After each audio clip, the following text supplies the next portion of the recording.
போராட்டம். என்னடா பவுல் சொல்றாரு? நல்ல போராட்டத்தை போராடு. வாசிச்சுங்க 2 தீமோத்தேயு 4:7. நல்ல போராட்டத்தை போராடினேன், நல்ல போராட்டத்தை போராடினேன், ஓட்டத்தை முடித்தேன், விசுவாசத்தை காத்துக்கொண்டேன். இது என்ன போராட்டம்? நல்ல போராட்டம். வாசிச்சுங்க 1 தீமோத்தேயு 6:12 வாசிங்க. விசுவாசத்துல நல்ல போராட்டம். எது நல்ல போராட்டம்? விசுவாசத்துக்காக போராடணும். எதுக்காக போராடணும்? எதுக்கோ போராடுறோம். இப்ப பாகிஸ்தான் வந்துருச்சு இந்தியா மேல, காஷ்மீர்ல. அது ஒரு போராட்டம். அது தேசத்துக்கான போராட்டம். ஒரு வீட்டுல ஒவ்வொருத்தருக்காக போராடுவாங்க. கணவன் மனைவிக்காக போராடுவாங்க, மனைவி கணவனுக்காக போராடுவாங்க. அப்புறம் பிள்ளைகள் போராடுவாங்க.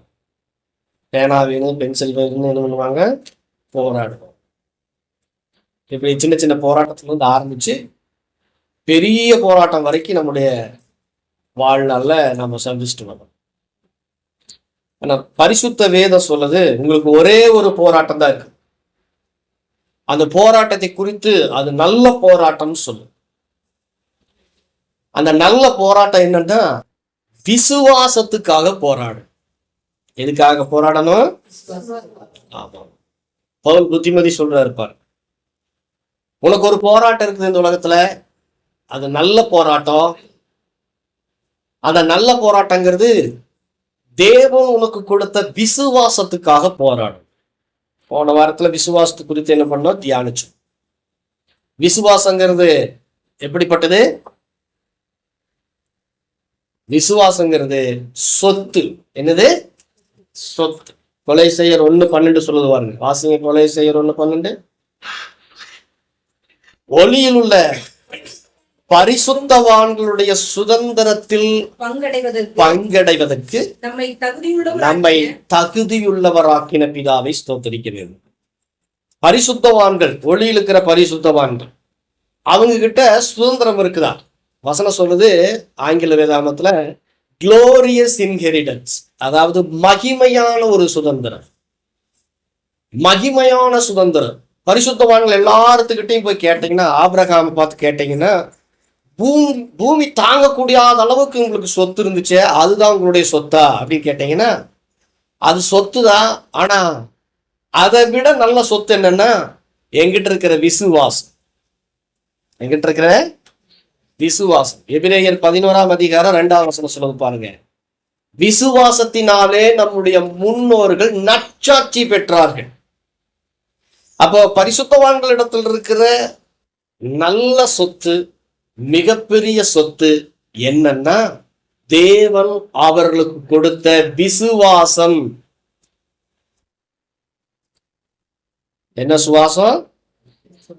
ஆமா, விசுவாசங்கிறது உயிரை விட பெருசு அப்படின்னு நான் உங்களுக்கு போன வாரத்துல சொன்னேன். அதுக்கு உதாரணமா சாத்ராக், மேஷாக், ஆபேத்நேகோ அவர்கள் என்ன பண்ணாங்க? தேவனை விசுவாசித்தார். அந்த விசுவாசத்துக்காக உயிரையே துச்சமாக மதித்தார். உயிரை விட பெருசுன்னு சொல்லி விசுவாசத்தை குறித்து சொன்ன, அந்த உயிரை விட பெருசா இருக்கிற அந்த விசுவாசத்துக்காக நாம் என்ன பண்ணணும்னா போராட வேண்டும். போராடணும். அதுதான் நல்ல போராட்டம் இந்த உலகத்துல. பக்கத்துல கை பிடிச்சிருங்க. எதுக்காக போராடிட்டு இருக்கீங்க? ஒருவேளை சாப்பாட்டுக்காக நான் போராடிட்டு இருக்கேன், வேலைக்காக போராடிட்டு இருக்கேன், அப்புறம் குடும்பத்துக்காக பண்ணிட்டு இருக்கேன், போராடிட்டு இருக்கிறேன். அப்படிங்கிறத விட விசுவாசத்துக்காக நல்ல போராட்டத்தை போராட வேண்டும். சொல்லுவோம். ஏன்னா அது வந்துருச்சுன்னா எல்லாம், விசுவாசம் வந்துருச்சுன்னா தேவனால் எல்லாம் கூடும், விசுவாசிக்கிறவனுக்கும் எல்லாம். தேவனால் இந்த உலகத்துல எதெல்லாம் செய்ய முடியுமோ அதெல்லாம் விசுவாசிக்கிறவனும் செய்ய முடியும். அப்ப இயேசு கிறிஸ்து மறுபடியும் இந்த பூமிக்கு வரப்போறார், ராஜாதி ராஜாவா. அப்படி அவர் வரும்போது முதல்ல உங்ககிட்ட எதிர்பார்க்கறது என்னன்னா, என்ன எதிர்பார்க்கிறாரு? விசுவாசத்தை. எதை எதிர்பார்க்கிறாரு? ஏன் விசுவாசத்தை எதிர்பார்க்கிறாரு? எபிரேயர் 11:6 சொல்லுது, விசுவாசம் இல்லாமல் தேவனுக்கு பிரியமாயிருப்பது கூடாத காரியம். விசுவாசம் இல்லாமல் தேவனுக்கு பிரியமாயிருப்பது கூடாத காரியம். அப்ப தேவனை பிரியப்படுத்தக்கூடிய ஒண்ணு உங்ககிட்ட இருக்குது. அது உங்களுடைய பரிசுத்தம் இல்லை, அது உங்களுடைய ஜெபம் அல்ல, அது உங்களுடைய விசுவாசம். அல்லேலூயா. உங்களுடைய பரிசுத்தம் அல்ல, சர்ச் விட்டு தான் பண்ணி விழுந்திருக்கீங்க. என்ன சொல்லுச்சு அப்படி? தீய நோக்கம், பாவம், ஒரு சின்ன இச்சைக்குரிய ஒரு சிந்தை, இதை எடுத்துக்கலாம் அதை எடுத்துக்கலாம் அதை பண்ணிடலாம், அப்படி இந்த பேராசையின் சிந்தையே பாவம், அது தீய நோக்கமா இருக்கு. அப்போ எதுக்காக நம்ம போராடணும் அப்படின்னா, விசுவாசத்துக்காகத்தான் போராடும். பவுல் அதை சொல்றாரு பாருங்க, 2 தீமோத்தேயு 4:7, நல்ல போராட்டத்தை போராடுவேன். என்னங்க நல்ல போராட்டம்? விசுவாசத்துக்காக. ஓட்டத்தை ஜெயமா முடிச்சிட்டேன். சரி, இந்த போராட்டத்துல இந்த யுத்தத்துல ஜெயிச்சிட்டீங்க, உங்களுக்கு அதனால என்ன பிரயோஜனம் அப்படின்னு கேட்டீங்கன்னா, பவுல் சொல்றாரு பாருங்க 2 தீமோத்தேயு 4:8, இது முதல் என்ன கிரீடம்? நீதியின் கிரீடம் எனக்காக வைக்கப்பட்டிருக்கிறது. இது முதல் நீதியின் கிரீடம் எனக்காக வைக்கப்பட்டிருக்கிறது. நீதியுள்ள நியாயாதிபதியாக கர்த்தர் அந்நாளில் அது எனக்கு தந்தருளுவார். எனக்கு மாத்திரமல்ல, இந்த விசுவாசத்துக்காக நல்ல போராட்டத்தை போராடி அவர் வர வேண்டும் என்று எதிர்பார்க்கிற எல்லாருக்கும் இந்த நீதியின் கிரீடம் கொடுக்கப்படும். அல்லேலூயா சொல்லுவோம். அப்ப நல்ல போராட்டம். அப்ப நம்ம போராடுறதால ஒரு போராட்டமே கிடையாது. உலகத்துக்காக, குடும்பத்துக்காக, வேலைக்காக, பிள்ளைகளுக்காக, குட்டிகளுக்காக நாம போராடுற போராட்டத்தை எல்லாம் ஒரு போராட்டம் நீங்க சொல்லவே கூடாது.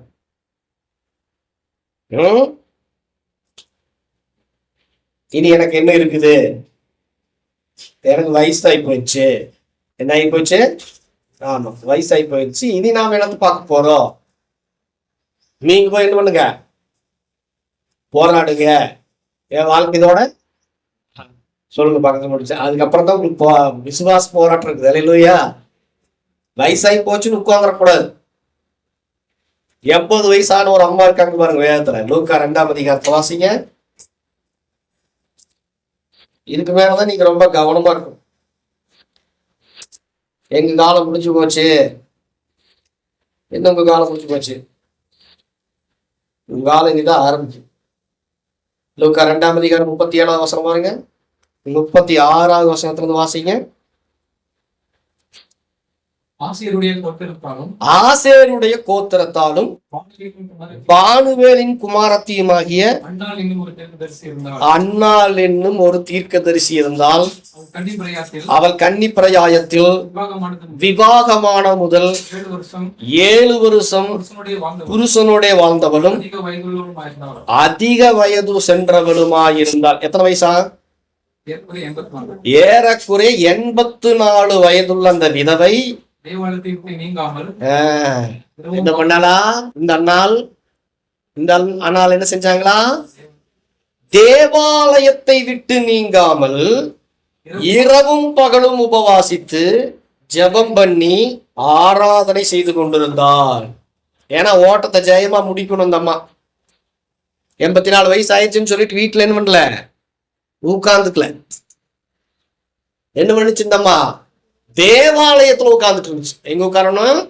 ஆமா, ரொம்ப வயசாயிடுச்சுன்னா தேவாலயத்துக்கு வரும். வந்து என்ன பண்ணுச்சு அந்த அம்மா? உபவாசித்து நைட்டும் பகலும் ஜெபம் பண்ணிட்டு இருக்குது, ஆராதனை பண்ணிட்டு இருக்குது. எதுக்கு? இல்லப்பா 84 வயசு ஆயிடுச்சு, சின்ன வயசுலயே என்ன ஆயிட்ட, கணவனை நான் இழந்துட்டேன், இப்ப விதவையா இருக்கிறேன், அதனால எனக்கு வாழ்க்கையை வெறுத்து போச்சு, என் வாழ்க்கைய ஒரு போராட்டமா இருக்குது அப்படின்னு குரல் பாரு. என்ன பண்ணிடுச்சு? தேவாலயத்துக்கு வந்துருச்சு. தேவனோடு கூட ஜபம் பண்ணுது, ஆராதனை பண்ணுது, உபவாசம் பண்ணுது. ஆராதனை நம்ம மிஸ் பண்ணல, உபவாச ஜபத்தை மிஸ் பண்ணல, உபவாசத்தை மிஸ் பண்ணல, தேவனோடு கூட பேசுகிற அந்த ஜப ஜீவிதத்தை மிஸ் பண்ணல. அது என்ன சொல்லுது அந்த அம்மா? 84 வயசு அம்மா. பவுல் சொன்ன மாதிரி சொல்லணும். என்ன சொல்லணும்? நல்ல போராட்டத்தை போராடினேன், ஓட்டத்தை முடித்தேன், விசுவாசத்தை காத்து கொண்டேன். இந்த விசுவாசம் எப்ப கிடைச்சது? யூதா எழுதுறாரு பாருங்க, 3வது வசனத்துல, 1ஆம் அதிகாரம் 3வது வசனத்துல. யூதாவுல பரிசுத்தவான்களுக்கு ஒப்புவிக்கப்பட்ட, அவர் என்ன பண்றாருன்னா லெட்டர் இருக்கு அப்படி எடுத்தாரு பாருங்க. எடுத்துட்டு என்ன நினைச்சாருன்னா, பொதுவான ரட்சிப்பை குறித்து நான் எழுதலான்னு என் பேனா எடுத்தா, என் பேனா விசுவாசத்தை குறித்து எழுதுன்னு சொல்லுதுங்கிற. வாசிங்க.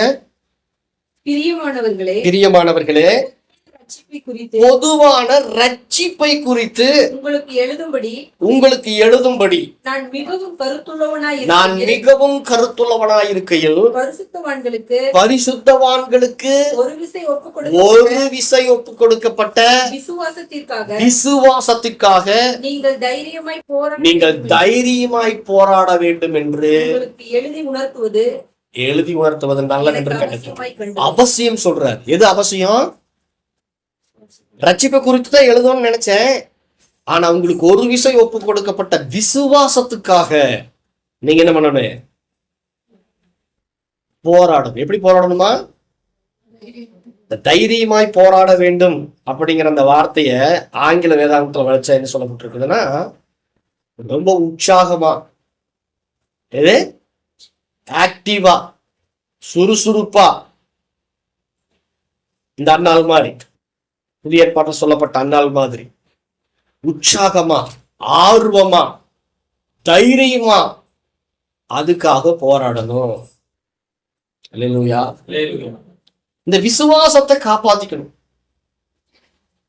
தேவன் கொடுத்த அந்த விசுவாசத்துல வளரணும். எல்லாத்துக்கும் ஒரே மாதிரிதான் விசுவாசத்தை கொடுத்தார்.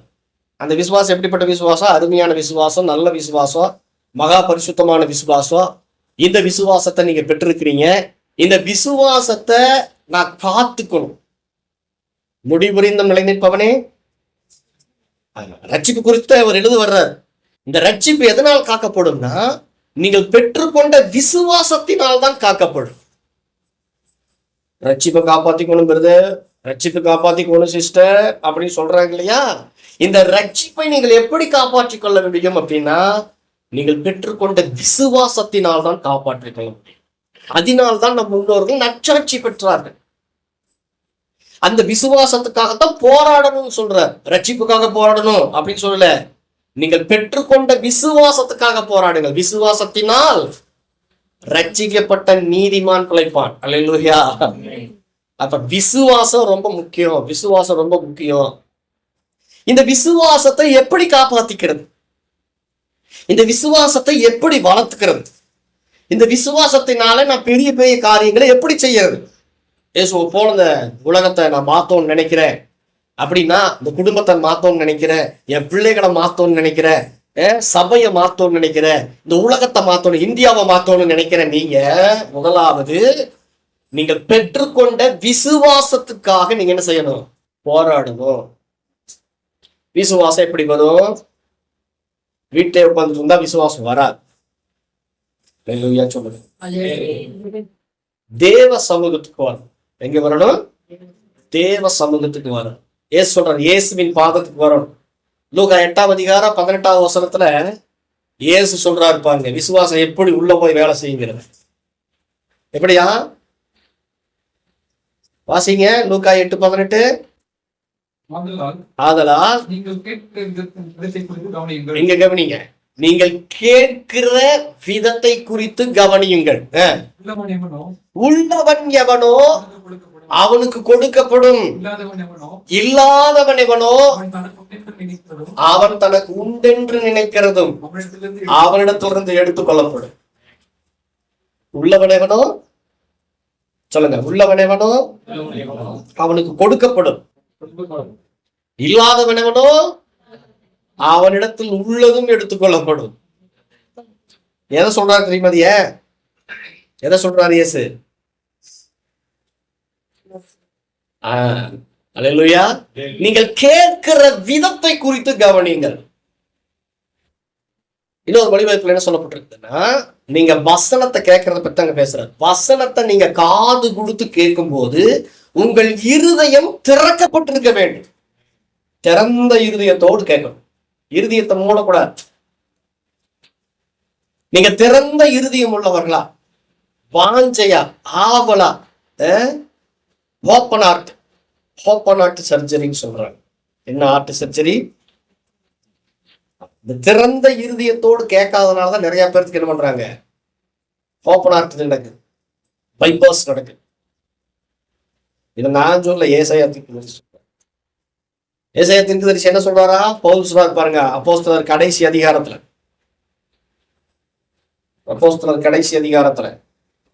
24, 25, 26 வாசிங்க. 28ஆம் அதிகாரத்துல 24 இருந்து வாசிங்க. அவன் சொன்னவைகளை சிலர் விசுவாசித்தார்கள், சிலர் விசுவாசியாதிருந்தார்கள்.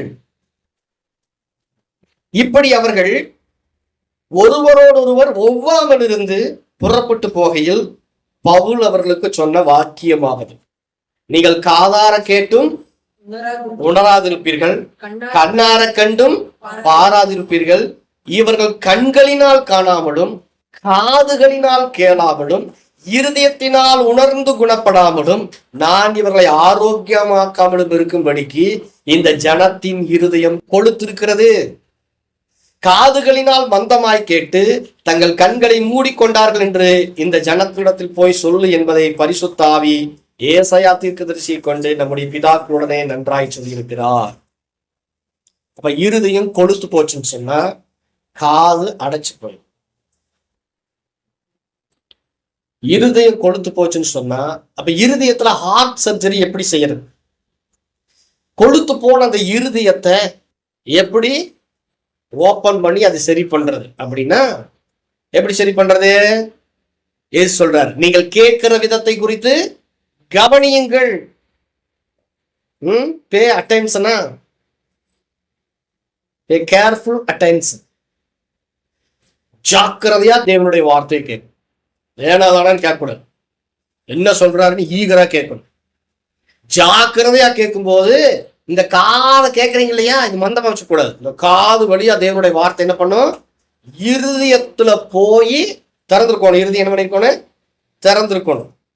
பவுல் சொல்லியதை கேட்கும்படிக்கு லீதியாளுடைய இருதயம், ஆமா, லீதியால் தன்னுடைய இருதயத்தை தேவனுடைய வார்த்தைக்காக திறந்து வச்சிருந்தாலும். அப்படி நீங்க திறந்து வச்சிருக்கும் போதுதான் இப்ப சொல்ற வசனங்கள் எல்லாம் உங்களுக்கு புரியும். புரியும் போதுதான் விசுவாசங்களாகும் வளரும். இல்லைன்னா கொடுக்கப்பட்ட விசுவாசத்துல அப்படி இருக்க வேண்டியதுதான். அப்ப தேவனுடைய விசுவாசம் எப்படி காக்கப்படும், தேவனுக்கு கொடுத்த விசுவாசம் எப்படி வளரும் அப்படின்னா, நீங்க தேவனுடைய வார்த்தையை கேட்டுட்டே இருக்கணும். திறந்த இருதயம் உள்ளவங்களை என்ன பண்ணணும், கேட்டுட்டே இருக்கணும். கேட்கலாமா? அப்ப இருதயம் திறக்கணும், ஓப்பன் ஹார்ட். எதுக்கு? தேவனுடைய வசனம். நிறைய பரிசேயர்கள் சதுசேயர்களுடைய இருதயம் எல்லாம் கொழுத்து போயிருந்தது. ஏன்னா தேவன் சொல்றது என்ன பண்ணல, இயேசு சொல்றது என்ன பண்ணல, அவங்க காது கொடுத்தே கேட்கறதுக்கு தயாராக. அதனாலதான் அவங்க இயேசு என்ன பண்ணலாம், அவங்க விசுவாசிக்கவில்லை. அப்ப விசுவாசம் எப்படி வரும்? தேவனுடைய வார்த்தைய திறந்த இருதயத்தோடு கேட்கும் பொழுது. விசுவாசம் கேள்வியினால் வரும், கேள்வி தேவனுடைய வசனத்தினால் வரும். அப்ப தேவனுடைய வசனத்தை கேட்கறதுக்கு உங்க இருதயத்தை என்ன பண்ணிடணும், 40 நாள் உபவாசிச்சு நீங்க ஜெபம் பண்ணி நடக்காத ஒண்ணு, நீங்க திறந்த இருதயத்தோடு கூட தேவனுடைய வார்த்தையை கேட்கும் போது அந்த விசுவாசம் உங்களுக்குள்ள என்னாகு, வரும். விசுவாசிச்சு நீங்க சொல்லுவீங்க பாருங்க, அது அப்படியே நடக்கும். இல்லையா? அப்ப விசுவாசத்தினாலே நீங்கள் ஜெபத்திலே வேலை கேட்பீர்களோ அவைகள் எல்லாம் வெறும் ஜெபத்தினால் அல்ல, விசுவாசித்து ஜெபிக்கிற ஜெபத்துலதான் எல்லாம் கிடைக்கும். இல்லையா? முக்கியமான கருதலான எல்லாத்துக்குமே இருக்குதா விசுவாசம்? ஆமா, எல்லாத்துக்குமே இருக்குது. அந்த விசுவாசத்தை எப்படி நாங்க டெவலப் பண்றதுன்னா, தேவனுடைய வார்த்தைகளை நீங்க திறந்து இருதயத்தோடு கேட்கும் பொழுது. ஏன்னா இனி நான் பிரசங்கிக்கிற பிரசங்கங்கள்லாம் வீணா போயிடக்கூடாது, அதனாலதான் இதை சொல்றேன். அல்லேலூயா. அப்போ சில விதைகள் வழியருகே, சில விதைகள் கற்பாறையில, சில விதைகள் முள்ளுள்ள இடத்துல, சில விதைகள் நல்ல நிலத்துல. அப்ப நீங்க நல்ல நிலத்துல விதைக்கப்பட்ட விதையா இருக்கும். நீங்க நல்ல நிலமா இருக்கணும் அப்படின்னா உங்களுடைய இருதயம் தேவனுடைய வார்த்தைக்கு மாத்திரம் திறக்க வேண்டும். தேவனுடைய வார்த்தைக்கு மாத்திரம்தான் உங்க காது திறக்கும். தேவையில்லாத வார்த்தைகளுக்கு நீங்க காது கொடுத்து கேட்டீங்கன்னா உங்களுடைய இருதயத்தை அது போய் பாதிக்கும். எப்படி இருதயத்தை பாதிக்கும்? தேவையில்லாத வார்த்தைகள் உங்க காது வழியா நீங்க காது கொடுத்து கேட்கும்போது, அந்த சத்தத்தை கேட்கும்போது இருதயத்திலே பயம் வந்துடும். கோலியாத்துடைய வார்த்தையை 40 நாள் கேட்டே இருந்தாங்க. கவனிங்க, 40 நாள். ஆமா, காலையிலையும் சாயந்தரம் வந்து அவன் என்ன பண்றான்? சத்தம் போடுறான், கெரிச்சிக்கிறான். இதை கேட்டா அந்த ஜனங்களுடைய இருதயத்துல என்ன வந்துச்சுன்னா பயம் வந்துருச்சு. என்ன வந்துச்சு? பயம் வந்துருச்சு. ஆனா தாவீது வந்தா பாருங்க, அவன் சொல்றத காது கொடுத்து கேட்கிற மாதிரியே இல்ல, அவன் தேவன் சொல்ற வார்த்தையை காது கொடுத்து கேட்டான். அதனால கோலியாத் என்ன ஆயிட்டான்? அவனுக்கு சின்னதா தெரிஞ்சான். அவனுடைய வார்த்தைகளை கேட்டே இருந்த ஜனங்களுக்கு கோலியாத் பெருசாயிட்டான். அப்ப எதை கேட்கிறோமோ சொல்லுங்க, பக்கத்தை கை பிடிச்சு. எதை காது கொடுத்து திறந்த இருதயத்தோட கேட்கிறோமோ அது நமக்கு பெருசா தெரியும். தேவனுடைய வார்த்தையை காது கொடுத்து திறந்த இருதயத்தோடு சொன்னார் இல்லையா, என் ஆத்துமா காத்திருக்கிறது, தேவனுடைய வார்த்தைக்காக காத்திருக்குதுன்னு சொன்னாங்களே சங்கீதத்துல. இப்ப தேவனுடைய வார்த்தைக்காக உங்களுடைய ஆத்மா இயங்கும் போது, அது காத்திருக்கும் போது கோலியாத் சின்னதாகும். இல்லையா? உங்க இருதயத்தை திறக்கிறீங்களா? சொல்லுங்க, இருதயத்தை திறங்க. அதுக்கு முதல்ல காதை திறங்க. பசியில காதெல்லாம் அடைச்சு போச்சு வாசிட்ட, எங்க காது கேட்க மாட்டேது அப்படியா? நான் சொல்ற காது ஆவிக்குரிய காது. அல்லேலூயா. நீங்க சாப்பாடு கொடுக்காத பட்சத்துல இருந்து ஆவிக்குரிய காதை திறக்கு. வயிற்றுக்கு சாப்பாடு கொடுக்காத பட்சத்துல உங்க ஆவிக்குரிய காது திறக்கும். அப்பதான் கர்த்தருடைய வார்த்தை தெளிவா கேட்கும். அல்லேலூயா. நம்ம என்ன பண்ணாங்க? உபவாசித்து ஜெபம் பண்ணாங்க பாருங்க. இயேசு வர்றதை அவங்க கண்டுபிடிச்சிட்டாங்க. முதல்ல இயேசு தேவாலயத்துக்கு வர்றாரு, குழந்தையா இருக்கும்போது கண்டுபிடிச்சிட்டான் தான். அல்லேலூயா. கண்ணு தெரிய ஆரம்பிச்சிருச்சு. சொல்லுங்க, இயேசுவை பார்த்துட்டான், கண்ணு தெரிஞ்சிருச்சு. அவன் சொல்ற வார்த்தைகளெல்லாம் கேட்கிறான், சிமியோன் சொல்ற வார்த்தைகள் எல்லாம் கேட்கிறான், காதும் திறந்துருச்சு. அப்ப கண்ணு திறக்கணும், காதும் திறக்கணும், இருதயமும் செழிக்கணும். அப்படின்னா தேவனுடைய வார்த்தைக்கு நீங்க என்ன பண்ணணும்? முக்கியத்துவம் கொடுக்கணும். அல்லேலூயா சொல்லுங்க. இப்ப வந்துருங்க பார்க்கலாம் எங்கூட 10 நிமிஷம். தேவனுடைய வசனத்துக்கு வந்துருங்க. வாசிங்க. எபிரேயர் புஸ்தகம் 11ஆம் அதிகாரம். உங்ககிட்ட இருக்கிற ஒரு விலையேற பெற்ற விசுவாசத்தை குறித்து நான் பேசிட்டு இருக்கேன். இந்த விசுவாசத்தினாலே நம் முன்னோர்கள் எல்லாம் நற்சாட்சி பெற்றாங்க. அந்த பரிசுத்தவான்கிட்ட இருந்த மிகப்பெரிய சொத்து, கொலேசியர் 1:12 படி மிகப்பெரிய சொத்து ஆபிரகாம் கிட்ட, ஈசாக்கு கிட்ட, யாக்கோபு கிட்ட, தாவீது கிட்ட இருந்த மிகப்பெரிய சொத்து என்னன்னா விசுவாசம். அந்த விசுவாசத்துல நமக்கு பங்கு இருக்குதா? அவர்கள் மாதிரியே நாமளும் செயல்பட முடியுமா? அல்லேலூயா. அவர்கள் மாதிரியே நாமளும் சாதிக்க முடியுமா? அவங்களுடைய சொத்துல நமக்கு பங்கு இருக்குது. ஆபிரகாமுடைய சொத்துல மிகப்பெரிய சொத்து விசுவாசம். அந்த சொத்துல எனக்கு பங்கு இருக்குது. சொல்லுங்க, பரிசுத்தவான்களுடைய சொத்துல எனக்கு பங்கு இருக்குது. அதை பார்க்கலாமா? பார்க்கலாம். அதைய என்ன சொத்து இருக்குதுன்னு பார்க்கலாமா? வாசிங்க. எபிரேயர் 11:4. விசுவாசத்தினாலே முதல்ல விசுவாசத்தை குறித்து தேவன் பேசும்போது ஒவ்வொரு பரிசுத்தவான்களுடைய சாட்சியை நம்ம கண்ணு முன்னாடி வைக்கிறார். ஆபேலுடைய விசுவாசம். இது என்ன விசுவாசம்? ஆபேலுடைய விசுவாசம். ஆபேலுடைய விசுவாசத்துல நமக்கு பங்கு இருக்கு. பக்கத்துல கைப்பிடி சொல்லுங்க. ஒளியில் உள்ள பரிசுத்தவான் ஆபேல், அந்த ஒளியில் இருக்கிற பரிசுத்தவான் ஆபேலுடைய சுதந்திரத்துல இப்ப நமக்கு பங்கு இருக்குது. அவர் என்ன செஞ்சாரோ அதை நாம பார்க்க போறோம். வாசிங்க. விசுவாசத்தினாலே ஆபேல் காயினுடைய பழியிலும் நேர்மையான பழியை தேவனுக்கு செலுத்தினான். அதனாலே அவன் நீதிமான் என்று சாட்சி பெற்றான். அவனுடைய காணிக்கைகளை குறித்து தேவனே சாட்சி கொடுத்தார். அவர் மரித்தும் இன்னும் பேசுகிறார். அல்லேலூயா. விசுவாசனுடைய பேசிக் அடிப்படை என்ன அப்படின்னா, தேவனே நமக்கு கற்றுக் கொடுத்திருக்கிறார். நம்முடைய தேவன் விசுவாசத்தின் தேவன். பக்கத்துல எப்படி சொல்லுங்க? விசுவாசத்தின் தேவன். விசுவாசத்தின் தேவன் விசுவாசம் எப்படி ஆப்ரேட் ஆகுங்கிறத சொல்றேன். உங்களுக்கு இருக்கிற விசுவாசம் எப்படி வெளிப்படும் அப்படின்னா, ஆபேல் மாதிரிதான் வெளிப்படும். சொல்லுங்க, யார் மாதிரி வெளிப்படும்? தேவன் தன்னுடைய விசுவாசத்தை எப்படி செயல்படுத்தினார் அப்படின்னா, தேவன் தம்முடைய ஒரே பேரான குமாரனை விசுவாசிக்கிறவன் எவனோ அவன் கெட்டு போகாமல் நித்திய ஜீவனை அடையும்படிக்கு அவரை தந்தருளி இவ்வளவாய் உலகத்தில் அன்பு கூர்ந்தார். விசுவாசம் எப்படி செயல்படும்னா, உங்களுடைய ஆக்ஷன்ல செயல்படும், கிரியைகளிலே விசுவாசம் செயல்படும். முதல்ல வார்த்தை. முதல் 2 வசனம் சொல்றது எபிரேயர் 11:1-2. தேவன் தம்முடைய வார்த்தையினாலே உலகத்தை என்ன பண்ணாரு? சிருஷ்டித்தார். முதல்ல வார்த்தையை நீங்கள் பேச வேண்டும். தேவனுடைய வார்த்தை எடுத்து என்ன பண்ணணும்? பேசணும். பேசுறீங்களா? தேவன் என்ன செஞ்சாரு? ஒழுங்கற்ற பூமியை பார்த்து, வெறுமையா இருக்கிற பூமியை பார்த்து, இருளா கிடக்கிற பூமியை பார்த்து அவர் பேசினார். விசுவாசம் எப்படி பண்ணும்? முதல்ல பேசு. விசுவாசித்தேன் ஆகையால் பேசினேன். அப்ப விசுவாசித்து நீங்கள் பேச வேண்டும். இது அடிக்கடி நான் சொல்றது.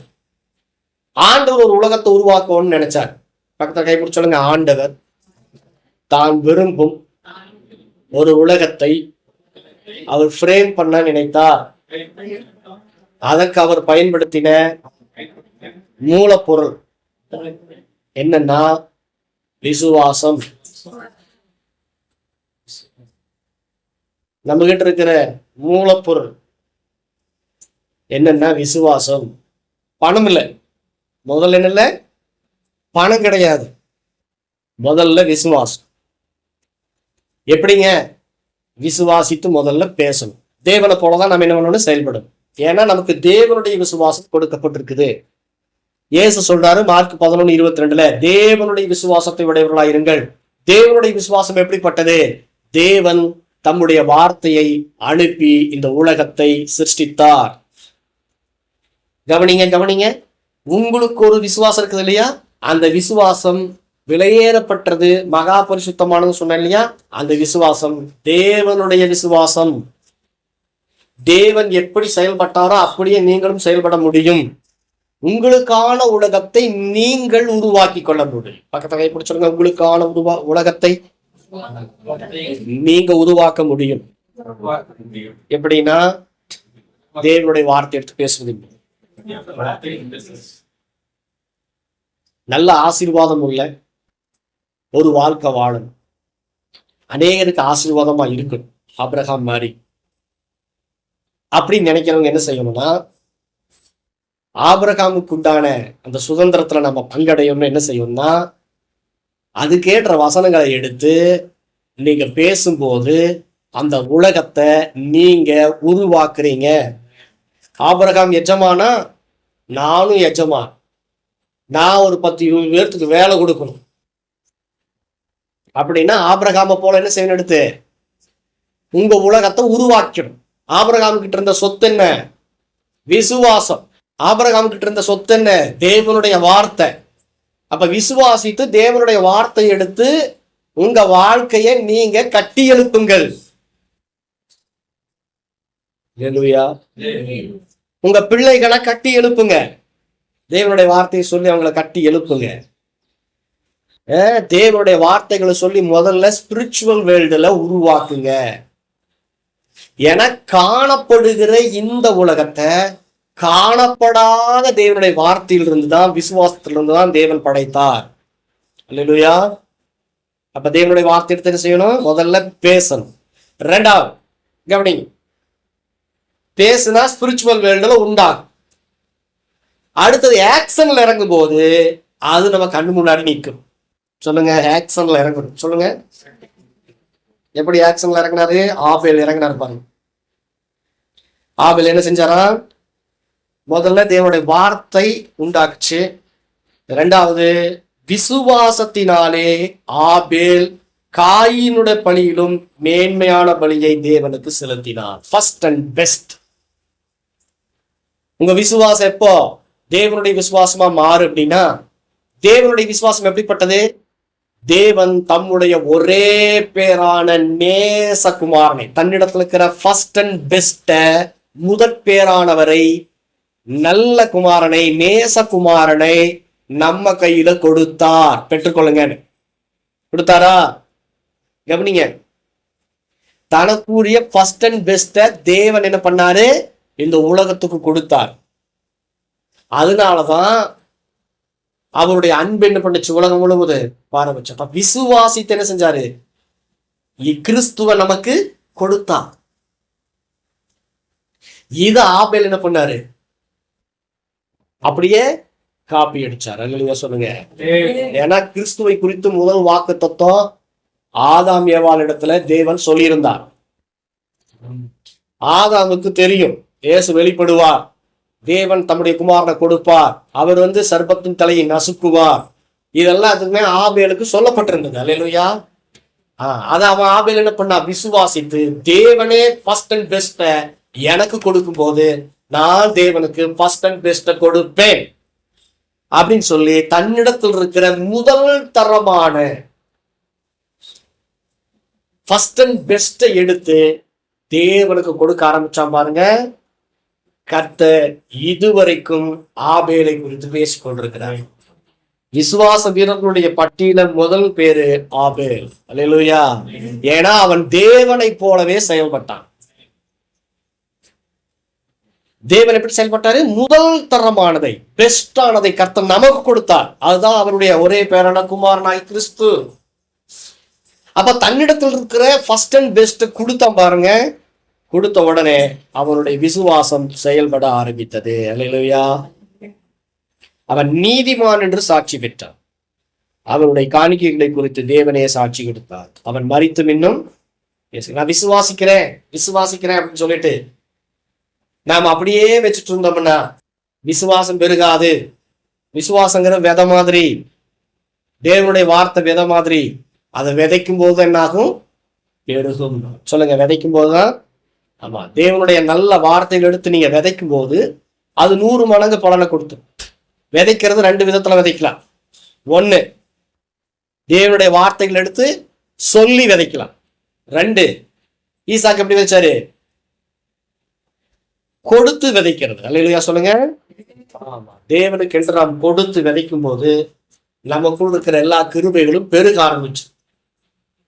அல்லேலூயா சொல்லுங்க. ஆமென். அப்போ விசுவாசம் அப்படிங்கிறது என்னன்னா கொடுக்கிறது. என்ன பண்றது? எப்படி கொடுக்கிறது? ஃபர்ஸ்ட் அண்ட் பெஸ்டா கொடுக்கிறது. முதல்ல விசுவாசங்கிறது தேவனுடைய வார்த்தை எடுத்து விதைக்கிறது. 2வது விசுவாசங்கிறது நம்ம கிட்ட இருக்கிறத எடுத்து கர்த்தருக்குன்னு படைக்கிறது. அல்லேலூயா சொல்லுங்க. அப்போதுதான் அந்த விசுவாசம் என்ன ஆகு? அடுத்தடுத்து நமக்கிட்ட இருந்து ஏனோக கொண்டு வரும். அடுத்தடுத்து நமக்கிட்ட இருந்த ஆபிரகாம நோவாவை நமக்கிட்ட இருந்து கொண்டு வரும். அல்லேலூயா சொல்லுங்க. அப்போ ஆபேல் விசுவாசித்து தேவனுக்கு முதல் தரமானதை தேவனுடைய சமூகத்துல, தேவனுடைய சன்னிதானத்துல அவன் வைத்தான். கர்த்தரே இறங்கி என்ன செஞ்சாரு? அவனை குறித்து சாட்சி கொடுத்தார். அல்லேலூயா சொல்லுவோம். எல்லாம் எழுந்து நிற்போம். நாம இப்ப ஜெபம் பண்ணிப்போம். விசுவாசங்கிறது ரொம்ப முக்கியமானது. உங்கள் விசுவாசமே உலகத்தை ஜெயிக்கிற ஜெயம். இந்த உலகத்துல ஒரு போராட்டம் இருக்குது. அந்த போராட்டம் நமக்குள்ள விசுவாசத்தை கொடுத்து, விசுவாசத்தை துவக்கின, இயேசு கிறிஸ்துவை நோக்கி ஓடுகிற இந்த ஓட்டத்துல நல்ல போராட்டத்தை நாம் போராட வேண்டும். இந்த விசுவாசத்தை வளர்க்கிற, விசுவாசத்தை நமக்கு இருந்து தூண்டி எழுப்புகிற தேவனுடைய வார்த்தைக்காக நீங்க என்ன செய்யணும்னா ஓடி வந்துடணும். அந்த அண்ணாளை போல ஓடி வந்துடணும். லிதியாளை போல உங்களுடைய இதயம் திறக்கப்பட்டிருக்கும். அப்படி இருக்கும்போதுதான் உங்களுக்கு இருக்கிற விசுவாசம் வளர ஆரம்பிக்கும். அது வளர்ந்து வெளிப்படணும்னா ஆபேலை போல நம்ம என்ன செய்யணும்னா தேவனுக்காக உங்களுடைய நேரத்தை முதல் தரமா பெஸ்டா இருக்கிற நேரத்தை கொடுக்கணும். உங்ககிட்ட இருக்கிற முதல் தரமானதை கொடுக்கணும். முதல்ல கர்த்தருக்குன்னு என்ன செய்யணும், எடுத்து அதை பெஸ்டா வைக்கணும். அதெல்லாம் கர்த்தர் பார்ப்பார். பார்த்து என்ன செய்வார்னா உங்களுக்குள்ள இருக்கிற கிருபை வரங்களை வெளிப்பட பண்ணுவார்.